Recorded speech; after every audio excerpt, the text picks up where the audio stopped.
Hello, everybody. You're listening to J Movie Talk, episode 329. I am back this week. I'm going to break down some more things that I've been talking about, a little bit movie debate stuff, diving into some of the latest film and TV stuff that I kind of been paying attention to, TV shows that I've been watching, things like that. I'm going to recap the whole poll that I put up about what is the ultimate sequel showdown between The Godfather Part 2 and Terminator 2 Judgment Day. Then I'm going to get into talking about the Ballerina trailer, the expanding universe of the John Wick universe, and everything. And also going to talk about the first episode of the Apple TV series Dope Thief, and everything. Just give some thoughts about that, and probably some other things that I probably come off the top of my head and kind of go down certain roads with, and everything. So before I go any further, want to give the poll results for The Godfather Part 2 and the Terminator 2.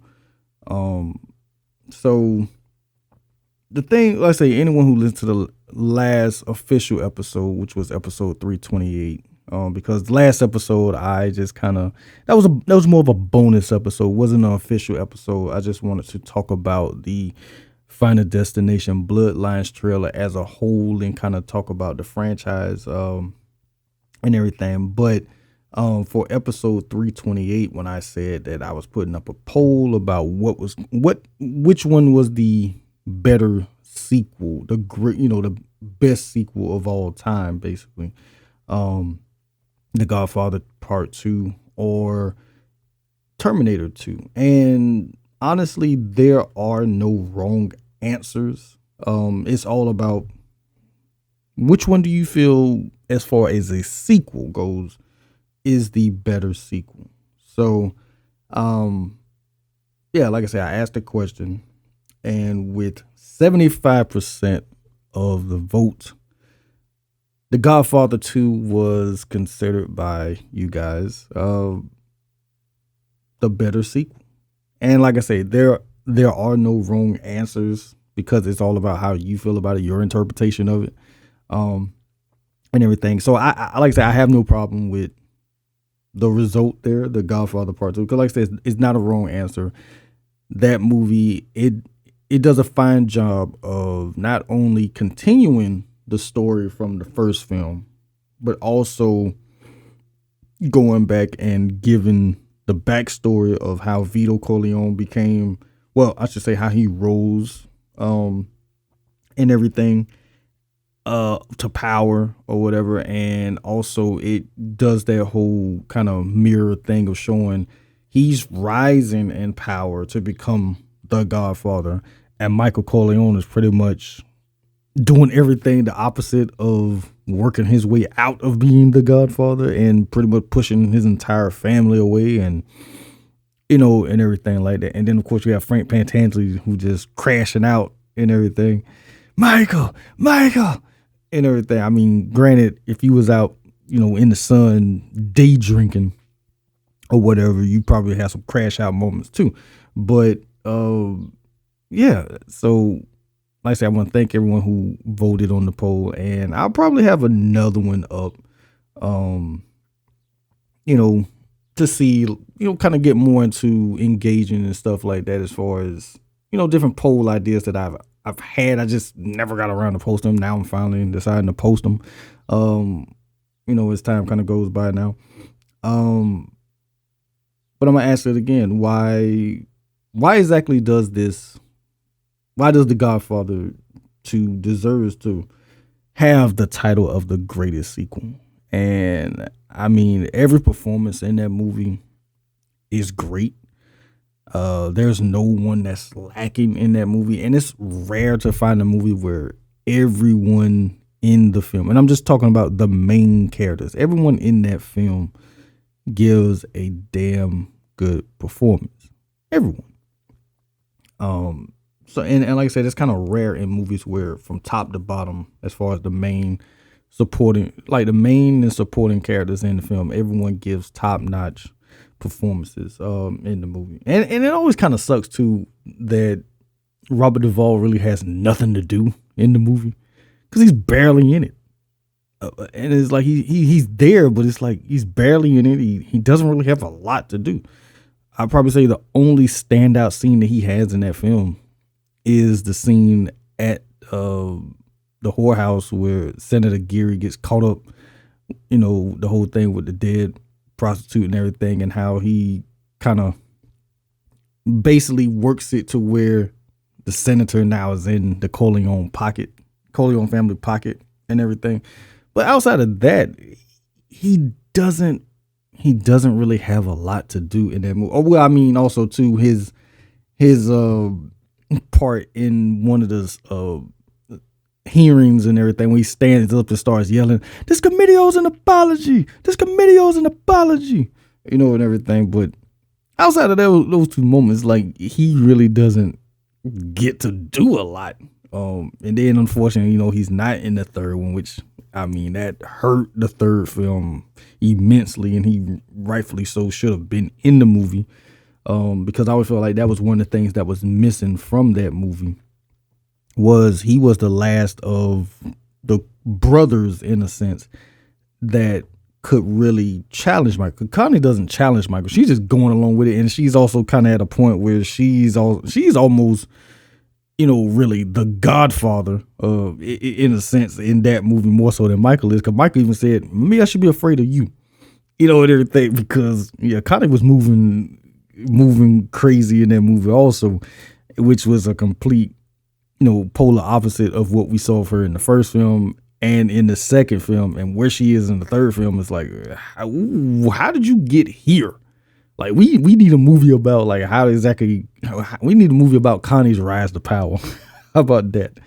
And everything. But yeah, I mean, there's a lot of other great, sequels out there, and everything. But like I said, I just want to do those two. And who's to say I won't bring this topic up again, since right now The Godfather Part 2 is the champion. Who's to say I don't put up another poll and have The Godfather Part 2 go against another top sequel. So if I decide to do that, we'll see how that goes, or if I post that or whatever. Next topic. So I got a chance to watch the Ballerina trailer, which, like I say, it is expanding the John Wick universe. Anna Damaris is starring as Eve. She's the ballerina, and she's the Baba Yaga, basically, in this movie. And the fact that, she's the lead, and how she fits into the John Wick action style. I feel like, from what I'm seeing in the trailer at least, I feel like she did a good job as far as the training goes, and the action, I mean, it's still very much top notch. It is going to be interesting to see her taking on this role, because in most of the movies that she's known for, she isn't doing anything like this. So this is her, in a way, kind of coming out of what she's known for, her comfort zone per se, and going into a full action mode, which I enjoy. It shows that she has range, and she can do a wealth of different things when it comes to movies. This definitely feels like a film in the John Wick universe. I mean, of course, you have Ian McShane returning. You have Keanu Reeves as John Wick, which I'm curious, like, when exactly is this taking place? They still haven't really said where exactly is this in the timeline, and hopefully in the movie they let us know with that. This is the last film that Lance Reddick he did before he passed away, unfortunately. So we'll see him one last time in this universe as well. But yeah, I like what I'm seeing, and I'm looking forward to seeing this film when it comes out. Um, I mean, if you don't know anything about the whole thing about the ballerinas, I mean, it was introduced in the third film, about the assassins, because that's where we learn when John goes, on his journey, basically, and in part three, when he goes to see Angelica Houston's character, she's the director, and on the stage is a ballerina, and so that is where they let us know the foundation of what the ballerina assassins are. But this movie, of course, is going to go very much into that whole thing and how she becomes the ballerina, and everything, which I'm looking forward to. And like I say, seeing Keanu Reeves, in this adds a little bit more to the film, because now when that first initial trailer came out, we thought that, oh, he just showing up, maybe it's just John Wick and passing, they just kind of passing amongst his journey or whatever. He probably giving her some advice and he keeping it moving because he got other things he's dealing with. But from this trailer, it's looking like, no, John Wick is maybe more of an antagonist in this movie, whereas like, he's actually going after her. So again, like I say, they have to explain, which I'm pretty sure they will explain his involvement and where exactly this fits within the timeline of his story as far as the four John Wick films. Where exactly is this fitting in at? And everything. And the whole thing too about like how the fact that this has become a universe. I mean, the Continental TV series, that was somewhat of a mixed bag, basically. I tried watching that and I couldn't finish it. It just did not draw my interest or anything like that. I don't know why, but it just didn't. And everything. But I feel like with this movie, at least, it's keeping in the same tone and vibe as the John Wick movie. It's just a different protagonist, basically. So maybe that's one reason why I think I feel more comfortable and actually enjoy wanting to see this film opposed to what we got with the Continental. Because even with the Continental, when they first released the trailer and say, oh, this is going to be like how the Continental, became, where it, as we know it now, how it came about, how Winston, he rose to power, basically, and everything. But it's just like watching it first, and it's like this isn't really grabbing me or anything. So I just never went back and revisited, and everything. And also too, is there enough in the story to continue to expand this universe? And I feel like yes, because you can go a lot of different routes with this, with the fact that you have all of these groups and, societies within societies, under the high table and everything. So I feel like, yeah, they can kind of continue to expand upon this and go in different routes and things like that. Now, should they probably do another series? They could if they want to. I mean, if this is successful, who's to say that they don't try again with expanding into the series format again? Because like I say, the Continental didn't really hit the way they thought it was going to hit, probably. So who's to say that they like, maybe keeping in line with the same vibe of what the John Wick movies, what Ballerina is. Maybe if we did something kind of keep it more in that lane as far as the TV series with different characters or whatever. And then who's to say we don't see at some point, hey, there's another, hell, there could be a Bowery King of TV series for all we know, coming about. But here's a question I have for you guys, the listeners. Well, first of all, are you excited for the Ballerina film? And do you think the John Wick franchise is getting too big? Is it a franchise that, the first movie, of course, was a sleeper hit. No one thought it was going to become the, conglomerate that it became. Then you get the second movie, you get the third movie, you get the fourth movie, you get the Continental TV series. Now you're getting Ballerina. is the franchise getting too big? Should it just have contained itself to just being about John Wick? And when the fourth chapter was over, that should have been the end of it? Or do you feel like, no, this thing needs to keep going until the wheels fall off? So that is a question I have for the listeners. I'm probably going to ask this question in a poll form as well. Simple yes or no. And everything like that. Comments are greatly appreciated. If you do vote yes or vote no, kindly give your reason. When I posted on X on the J Movie Talk X page, if you vote, I would appreciate if you gave your reason in the comments. Also, I think I'm gonna ask this on Instagram as well.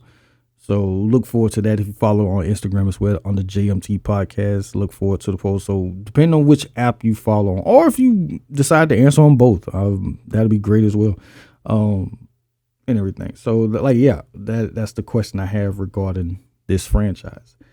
So the big topic of this episode, I think I'm going to spend quite a bit of time talking about this, is, how over the years, you've always had athletes, when they retire or even before they retire, they start showing up in films or TV shows, right?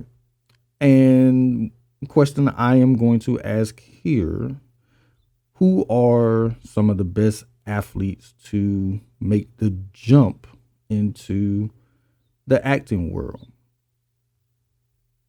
So there have been, in my opinion, there have been a lot of, successful leaps from professional sports into acting. Now, a few that I'm going to name here are just some that, of course, are no-brainers that people know of. Of course, you have Terry Crews. Now, some people don't remember Terry Crews as being a professional athlete or whatever, but he did play football. And he found his lane as far as getting into action and comedy and everything. And he's had a long career, doing that and everything. So Terry Crews is one of the successful ones. If you want to go all the way back, I would say Jim Brown is one who really made, a great successful transition as far as being a star athlete, in football. Because at the time that Jim Brown retired from the NFL, he was the all-time rushing yards leader, and everything. And when he retired, he made a very well switch into acting and continue acting for a long time, and has been in a lot of really good movies over the years and everything. So he's definitely one. Now, and I'm going to mention a couple of wrestlers who have made a successful transition. Me personally, I feel like this guy is an actor, and he goes out of his way to tell you that he's an actor. He's not just, a guy who got into acting. No, he takes it very seriously and has no problem jumping into different types of role and wants to make it as believable as possible with him in the role. And I'm talking about one Dave Bautista. I mean, he could be argued as the best, wrestler turned actor in terms of just his acting range and what, like, if you look at the movies that he's been in and the characters that he's played in those movies, and because when you look at him in Guardian of the Galaxy, I mean, that is probably the movie that he's probably best known for. Him as Drax and everything. It's probably the character he's best known for right now. When you look at him in that and everything that he does in that, his character, he leads you on an emotional journey because, yes, he's a big doofus, in a lot of ways, but it's that whole, thing that kind of looms over him. It's like, no, he's on this journey because his family was murdered and he wants to get revenge for his family. And and everything, and how as we kind of learn more about his character throughout those movies, he starts to come to term and starts to, deal with the loss of his family in different ways, and everything, which I find is dope that they kind of give you that with his character throughout those movies, and everything. Also, you find it interesting that the character he plays in Guardians of the Galaxy, I mean, it's the same actor of what he does in Dune. And then also too in Blade Runner 2049, even though he doesn't have a lot of screen time in Blade Runner 2049, but it's just what he does with that. And then the fact that he can do comedy. He has no problem doing comedy. Of course, I mean, yes, he can do all the action stuff. I mean, Army of the Dead, and things like that. He can do the comedy, but I mean the action, I should say. But then, like, as funny as he is and things like that, and it's like, yeah, the dude is just, he's a wealth of talent. Like, and you would not think it when you saw him as just Batista, the wrestler, and everything. And when he first got into acting, it's like, all right, yeah, he's just doing it because he's just this big dude. But then it's like, no, he can actually freaking act and everything. Then next up, I'm going to say, look at John Cena, right? And I've had this conversation with people talking about John Cena as far as his acting career goes. Like, if you look at John Cena when he first started acting and all those WWE produced film like the Marine 12 Rounds, and those type of movies, and it's like, yeah, he doing these movies, but yeah, he ain't really all that good. He's just doing these WWE movies. It's like, all right, I guess. But it's like when he got linked up with James Gunn and did the Suicide Squad, and you saw him as Peacemaker, it's like, wait a minute. No, it's like, no, John can actually act. And then you saw him in when he joined the family, the Fast and Furious franchise. It's like, wait a minute, like, no, he can actually do this.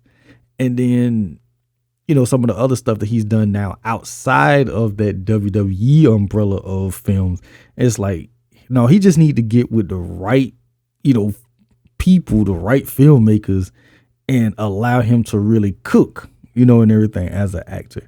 And I'm going to go on record as saying this. I've said this jokingly online for a number of years, but in all honesty, I hope Hollywood will realize that John Cena would be the perfect option if they rebooted them damn Ernest movies.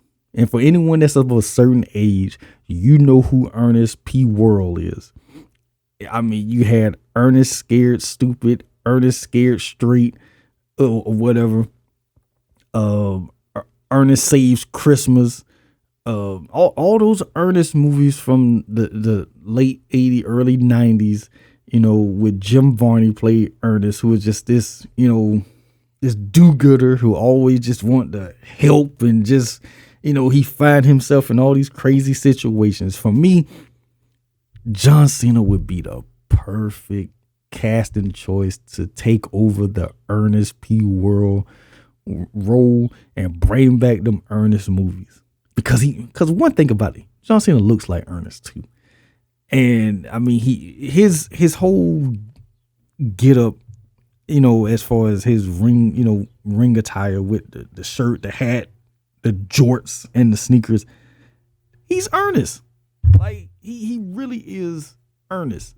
And like I said, I don't know why like this hasn't been thing. And I do like the fact that other people have caught on to this, and there have been some winter, but maybe it just needs to be a bigger, ruckus made about this to get John Cena to play Ernest. Cause I think if that happened, that would be one to, like I say, that would completely revitalize the Ernest franchise, and to have him be Ernest would just, I think it would be hilarious, and it would be one of the movies of John Cena I'd be like, yes, I want to see this because of him necessarily.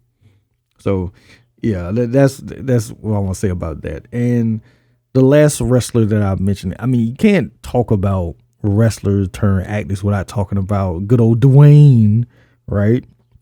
And I know in recent years, people have a lot of mixed feelings when it comes to Dwayne and things like that. But I mean, he's The Rock. I mean, back in the day when they said that he was the most electrifying man in sports and entertainment, they wasn't lying, because when he got into movies and everything, it's like his movie career really took off. And then, I mean, yeah, he kind of hit that wall where he started when he did the Game Plan. People kind of like, all right, I guess. But when he did the Tooth Fairy, it's like, all right, what are you doing? And I'll never forget when he was on a talk show, because he was promoting Faster at the time, and he was like, yeah, I'm getting back to doing what y'all know me for doing, and everything. And from that point on, he really kind of started, I want to say he started really taking it seriously again, because like I said, if you look at his movie career before the Tooth Fairy, and then you look at it after the Tooth Fairy, it's like there's two different versions of it. And then of course he had the TV series on HBO, Ballers, which I think is a very underrated, very good series, and everything. And with that series, we were introduced to John David Washington as Ricky Jarrett on that show. And look at what he is now. I mean, yes, that's Denzel's son, but one thing about it is that he did not make his name by being Denzel's son. He made his name by, that was his breakout role as Ricky Jarrett on Ballers with The Rock and everything. But as far as The Rock is concerned, I mean, he is one of the biggest stars in Hollywood. And like I say, however you feel about him, put that aside. You can't, ignore the fact that he is one of the biggest movie stars in the world in a time period where we don't have a lot of movie stars. He is one of them and everything. So, I mean, those are, a lot of the ones that you know of, but I will mention a few people that you might have forgot, or you might not even think about as far as being an athlete turned movie star. So, actor, I should say. So, Shaq is one of those that he had the misfortune of trying to start a movie career in the middle of his playing days, which I don't know too many athletes who have done that, where, I'm going to be a movie star while I'm in the heart of my playing career. I'm not retiring no time soon, but I'm going to become a movie star. And Shaq unfortunately tried it, and it didn't work so well, because I think people kind of forget at one time Shaq was, I mean, he was always he is a large man, right?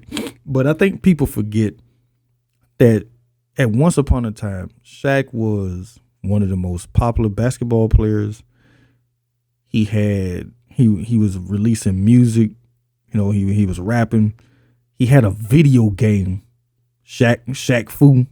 Like I say, again, if you're a certain age, you remember freaking Shaq Fu and everything, that video game, because I even had the game or whatever. But the movies, and I'm not saying showing up as a cameo. I'm not talking about that, because that's different. But I'm talking about actually acting in the movie where you're the main character, or you're one of the main characters in the movie. And Shaq tried it with two particular movies I'm going to mention. And one of them I don't think I actually saw the movie. I think I just know about it because it is also part of this whole conspiracy Mandela effect thing dealing with Sinbad. And I'm talking about Kazam, not Shazam, where they said that Sinbad starred in a movie called Shazam, but this movie does not freaking exist. Shaq was in Kazam about this genie, and like I said, the plot is very similar to the whole thing about the Sinbad supposed Shazam movie. It's very similar with that, and everything.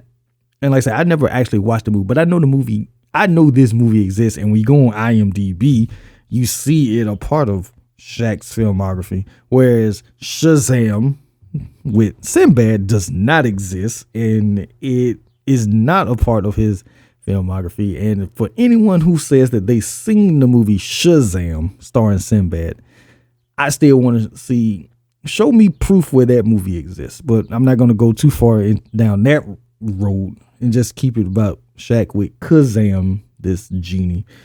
And then Shaq also got into, the superhero thing, which I always kind of said that it would be perfect if they did try to revitalize this particular story. And I'm talking about Shaq when he starred in the movie Steel. And like I say, at the time, I mean, yeah, you can kind of look at it as being corny and cheesy now, but at the time, and we're talking pre-MCU, where we were not getting a lot of superhero type movies, Shaq did try his turn as, the crime fighter Steel and everything. No, the movie is not that great, but it has its moments, and there is something there. It just didn't hit the way they thought it was going to hit. And the fact that Judd Nelson is your villain in the movie, I mean, that kind of says a lot, all right? But yeah, Shaq, he tried it, and unfortunately it did not go as planned, or maybe it did go as planned. I'm not sure. However they look at, success. But the fact is that he's one of the rare athletes, of the major sports, football, basketball, baseball, that tried to have a full-fledged movie career in the heart of their playing career. I mean, Shaq tried it, and it was not, completely successful, and everything. And of course, another person I'll mention is Ronda Rousey. I mean, she tried it. She showed up in a few movies. I mean, of course, she was in The Expendables, and she was also in Fast and Furious or whatever. And they were trying to build her up to being the next, female action star, but it just didn't go right. And yeah, it just didn't work out, because they were planning on having her be the lead when they was talking about bringing back Roadhouse, that she was going to be the lead of that. And I don't think that would have worked at all. I mean, I like the remake with Jake Gyllenhaal. I do. I enjoy it. And I'm looking forward to, because they're supposed to be doing a sequel to that movie. So I'm looking forward to them expanding on that story or whatever. But I couldn't have seen Ronda Rousey playing, that role of the bouncer and everything. I just couldn't have seen it. And everything. So yeah, she tried it. It didn't work or whatever. But the last person that I will mention as far as making a successful transition from acting from sports to acting is one Woody Strode, well-known black actor from back in the day, and he was in a lot of westerns and everything. He was in the Searchers with the Professionals, I believe is what it's called. I think he was in the Searchers. I'm not sure, because I never watched the Searchers, but I always thought he was in the Searchers. But I know he was in the Professionals. Because he showed up in a lot of John Ford movies.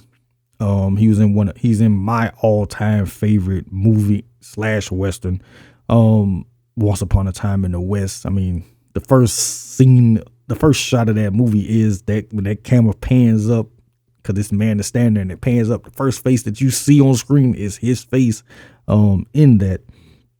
He was also in Spartacus with Kirk Douglas. Like I said, he's been in a lot of movies over the years and everything.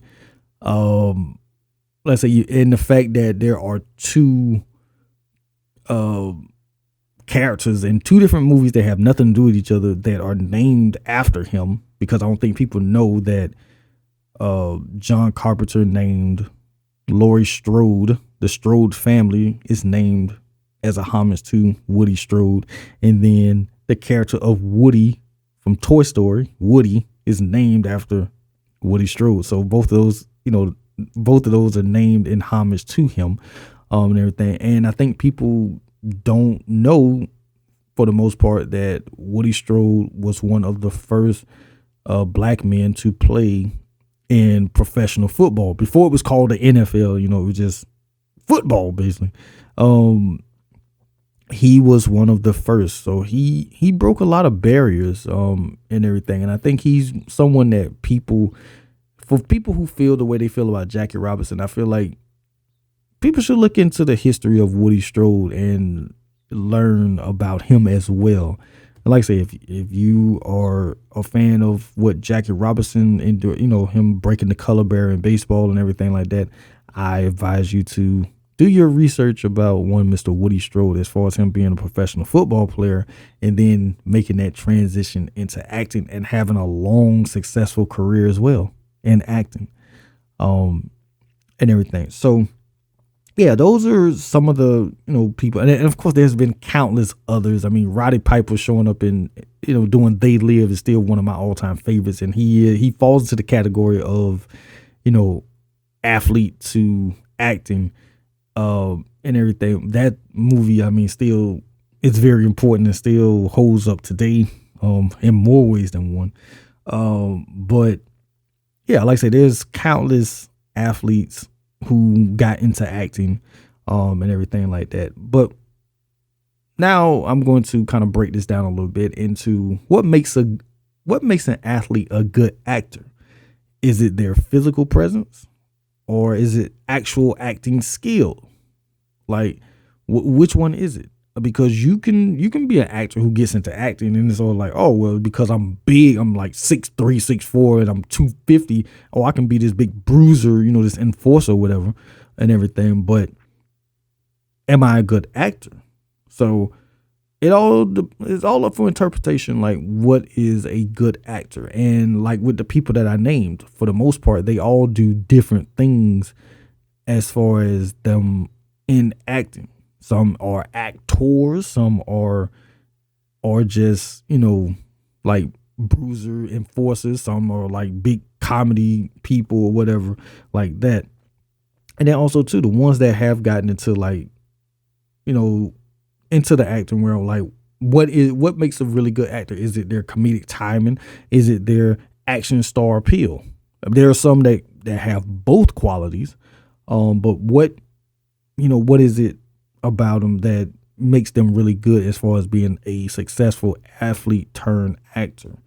So the question I want to ask you guys is, who's your favorite athlete turned actor, and who should have stayed in their sport and never made the transition into acting?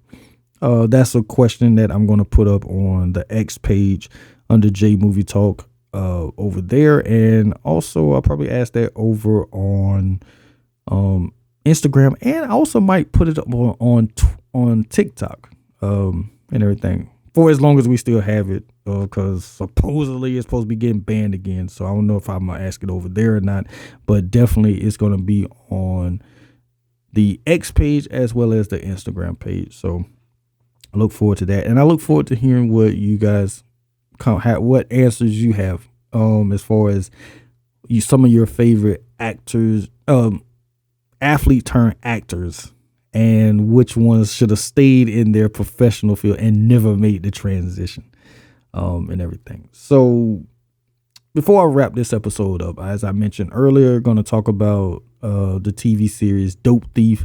That's on Apple TV, which Apple, the funny thing about Apple TV is that they have a lot of great shows over there, but they don't promote them. I mean, outside of Ted Lasso, Severance, and maybe Silo, none of those shows over there get promoted, but they have a lot of freaking shows over there that are very good quality shows, but they don't get promoted. It's almost like Apple just says, you know what, we're going to put these out for people that's watching it. We'll just get by off of water cooler talk and word of mouth. We'll be all right when it comes to our shows. So and almost that's how I found out about Dope Thief. It was more because I just happened to see something that showed Brian Tyree Henry and Wagner Morrow, and I was like, Dope Thief. I'm like, huh? What is this? I'm like, okay. But for anyone who doesn't know what it's about, it's a crime thriller. It's about these two guys who live in Philadelphia, and they pretend to be DEA agents so they can go and rob like drug dealers or whatever. Which is kind of hilarious when you think about it. Like they really going around posing as DEA agents. So basically, if they got caught, they would definitely do some hard time because this is a federal offense to pretend to be a federal agent, but that's what they do. And the fact that they get caught up in something that's way deeper than what they were accustomed to, because they were just going around like just robbing just local, drug dealers and everything. And it's like, well, how long could you get away with that before people started noticing like, man, we know these dudes, they ain't real DEA agents or whatever, and everything. And I would say this, like, how does it compare to other crime dramas? Now just based off, because I'm only going to talk about the first episode a little bit here. Even though I am currently up to episode 4, I believe, but like I said, for this episode, I just wanted to kind of, talk about the first episode to a degree. And as far as other crimes, I would say that it is very unique and different in the sense of the two main leads are not like other leads from any in the series. The characters that Brian Tyree Henry and Wagner Moore played, I mean, they very much on the surface could be generic, characters, stereotype characters that you've seen in other series. But Ray, who Brian Tyree Henry plays, he is someone who he's doing everything that he's doing. And I'm trying to do this without spoiling too much. He's doing what he's doing not because he enjoys it. He's doing it out of necessity almost. But you can tell, like, if things in his life probably went one or two different ways, he would probably have a successful business. But it's because he comes from a family of robbers. So naturally, he kind of fell into the family business in a sense. And he doesn't really want to be doing what he's doing, but it's the only way he can really make money, unfortunately. So that's where he is with that. And then Wagner, his character of Manny, he's this family man, and he's kind of going along and doing this because he's helping his friend. And it's like, yeah, both of these guys don't really have to be doing what they're doing, but they're doing it. And I like how the series portrayed the two of being like, if you don't know that they're not real DEA, you wouldn't know because the way they stake out places. Then when they go in and when they, arrest the people and, hold them, and everything and snoop around and go searching through the house and stuff like that and how they talk, you would think, yeah, they the real deal. And that's what adds the intrigue of the fact that why don't they just actually become real law enforcement opposed to, oh, let me just like fake it, and just get by and doing all this goofy shit instead of, no, I could actually, like maybe I could be real law enforcement basically, and everything. And I would say this as far as the first, and like I said, just the first episode, the tone, the first episode, it very much sets the tone for how the series is going to go. It feels like a world that's lived in, and everything. The pacing is good. I feel like, you get to learn about these two guys and like little different ticks and nuances that the characters have, and everything. You like saying, and the fact that these guys are best friends. They've been friends for a long time. So, there's a loyalty factor that plays here, which I feel like maybe towards the end of the series, I don't know if that loyalty might get tested or whatever, but I feel like at least right now, they are loyal to each other. As far as standout performances go, I mean, Wagner and Brian Tyree, they play off each other very well, but clearly Brian's character of Ray is the standout so far. He's very much the one that you lean more towards. Now that could change as things progress. Like I say, I'm just only up to episode 4, so I haven't seen anything that says anything different so far. But he's definitely the stand. And again, I mean, it is Brian Tyree Henry. I mean, I don't think I've seen him in anything where he was not really good in it. Or you don't pay attention to his character while, when he's in a movie or a TV show, and everything.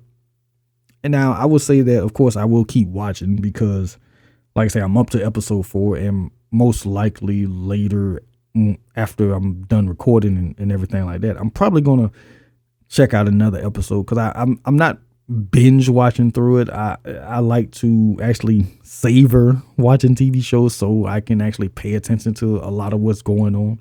I've never been a big person who will binge watch a complete series, even though I have done it a few times.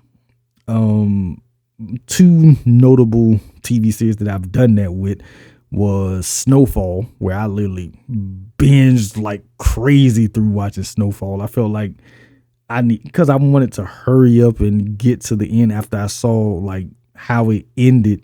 I was like, I need to know, how did we get here? So I binge watched like crazy through Snowfall, and I also did that with Atlanta, where I would literally watch like the first 2 seasons, I think in the span of like a day and a half or whatever. I mean, hell, Snowfall, I think I watched that like in the span of 3 weeks. I watched like 6 seasons of a series in 3 weeks. So yeah, I binge watched through those series like crazy. But on a regular basis, I do not binge watch TV series or anything, because I like to savor watching shows and really paying attention to things in the series as I'm watching it. So Dope Thief, I think, as far as right now, it has the potential to be like a great crime thriller, and everything. So far, I'm enjoying what I'm seeing. Some things that I hope to see in the future episodes is probably a little bit more of Manny's side quests, because I will say this, in episodes 2 and 3, you get to see more of Ray's side quests that's not dealing with the two of them together. So hopefully going forward, I would like to see more of Manny and his side quests, in the series a little bit. So the question I have for you listeners and everything like that, have you watched it? Have you watched Dope Thief yet? And if you have, what do you think about it? Is it something that you enjoy? I say, don't have to spoil anything if you're someone who's watched the entire series or not. You don't have to spoil anything. But is it a show worth watching? And is it something that you recommend to your friends or whatever? Like, hey, you need to check this show out because it's dope. There's no pun intended on the title, but yeah, it's a dope show. I mean, I think you should check it out. I mean, the reason why I'm talking about it on the podcast, because I feel like it is a show worth checking out. So I'm doing the word of mouth that Apple apparently depends on for how they promote their series and everything like that. So yeah, that's pretty much it. I just want to give my thoughts about the TV series of Dope Thief and the other topics that I've talked about. Yeah, so I mean, I kind of covered quite a bit once again, and everything.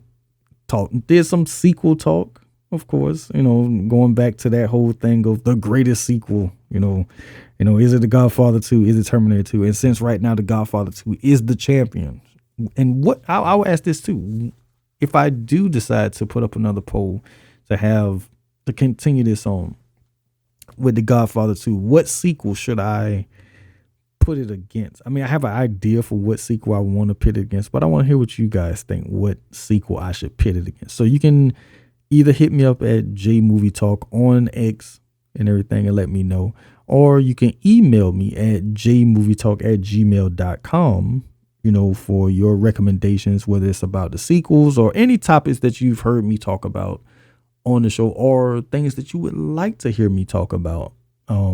And also movies, because like I say, I'm kind of not in the reviewing movies phase right now. I'm just talking about different topics that I want to talk about and things like that. So, but if there's a movie that you think you would like for me to review and everything. Like I say, you just hit me up on the email, jmovietalk@gmail.com. Let me know. Give me feedback. And like I said, I'll read stuff on the podcast, give guys shout outs and things like that, and everything. Also, like I said, I talked about the Ballerina trailer, the best athlete turned actor, and of course, my thoughts about Dope Thief. So, like I say, look forward to the polls that I will be posting here soon, with the favorite athlete turned actor poll. I'm going to do that because I'm only going to do 4, and everything. I will put that up. And also to how excited are you for the Ballerina trailer? Next episode, that would be actually episode 330. So, that may or may not be an actual movie review. So look forward to that. And everything. If it's not, then definitely 331 will be a movie review. But yeah, that is pretty much it for me for this episode. I want to thank everyone for listening. Of course, you can check out Movie Talk all across podcasting platforms. Wherever you listen to your podcast at, just type in TV Zone Podcast Network, and you can find all the Movie Talk episodes as well as the other podcasts, a part of the TV Zone Podcast Network and everything like that. Of course, you can follow me on X at either J Movie Talk or my page, The J Giles. You can also follow me on Instagram at JMT Podcast. As of right now, you can still follow me on TikTok. You can follow my personal page, which is J Giles, or you can follow the newly created TikTok for the Movie Talk, where I've posted a few snippets of, well, as of right now, just one snippet of episode 328 and some other stuff that I posted on there. And going forward, I want to post more, clips from podcast episodes and things like that. And also the big thing, I started the J Movie Talk YouTube channel. So definitely can follow me over there. Want to get a little bit more traction going with the YouTube, where I'll be posting full episodes as well as clips from episodes as well. So if you have a YouTube and you like what I do and everything, definitely give me a follow on YouTube, and everything. All of that, of course, will be in the show notes and everything like that. So once again, thank you guys for listening, and I will be back for episode 330. So until next time, peace.